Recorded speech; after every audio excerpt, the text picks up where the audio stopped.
Hi hello வணக்கம். நான் உங்கள் சத்யா. நம்ம இன்றைக்கி பார்க்க போகிறது பட்டை அவரைக்காய் பருப்பு சாம்பார் பார்க்க போகிறோம்.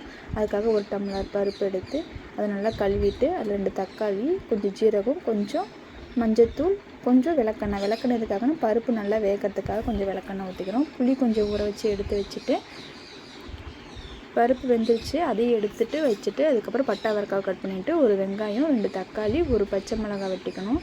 வெங்காயத்தையும் தக்காளியும் வணக்கும்போது அது மேலே இருக்குள்ள வெங்காயத்தில் வெள்ளை கலரில் மேலே இருக்கிறது அதையும் கட் பண்ணி தனியாக எடுத்துகிட்டு தக்காளியில் மேலே இருக்கிறது அதையும் எடுத்துடணும். அது தக்காளியில் இருக்கிறது சாப்பிட்டோம் அப்படின்னா கல் வரும்னு சொல்லுவாங்க. ஸோ அதுக்காக ரிமூவ் பண்ணிவிட்டு அதையும் கட் பண்ணி தனித்தனியாக வச்சுக்கணும்.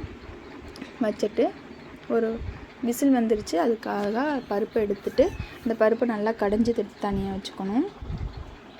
தென் அப்புறம் ஒரு பாத்திரம் வச்சு அதில் எண்ணெய் ஊற்றிட்டு கொஞ்சம் ஜீரகம், கொஞ்சம் கடுகு. ஜீரகம் எதுக்காக போடுறோம் அப்படின்னா பருப்பு சாம்பார் வைக்கும்போது ஜீரகம் போட்டால் கொஞ்சம் வாசமாக இருக்கும். அதுக்காக அந்த ஜீரகம் கொஞ்சம் ஆட் பண்ணிவிட்டு கட் பண்ணி வச்சுருக்க வெங்காயம், பச்சை மிளகாய், கருவேப்பிலை, அந்த 2 தக்காளி கட் பண்ணி வச்சுருக்கோம் அதையும் போட்டுட்டு லைட்டாக கொஞ்சம் உப்பு போடணும். உப்பு எதுக்காக போடணும்னா நல்லா வதங்கிறதுக்காக கொஞ்சம் உப்பு போட்டுட்டு நல்லா வதக்கிட்டு அந்த பட்டை அவரைக்காய் எடுத்து போட்டுட்டு வதக்கணும். வதக்கிட்டு நல்லா எண்ணெயில் கொஞ்சம் வதங்கினதுக்கப்புறம் மஞ்சத்தூள், கொஞ்சம் பெருங்காயத்தூள் போட்டுட்டு அதையும் வதக்கணும். வதக்கிட்டு நம்ம காரத்துக்கு ஏற்ப நம்ம சாம்பார் பொடி சேர்த்துக்கணும். நான் சக்தி சாம்பார் பொடி சேர்த்துருக்கேன்.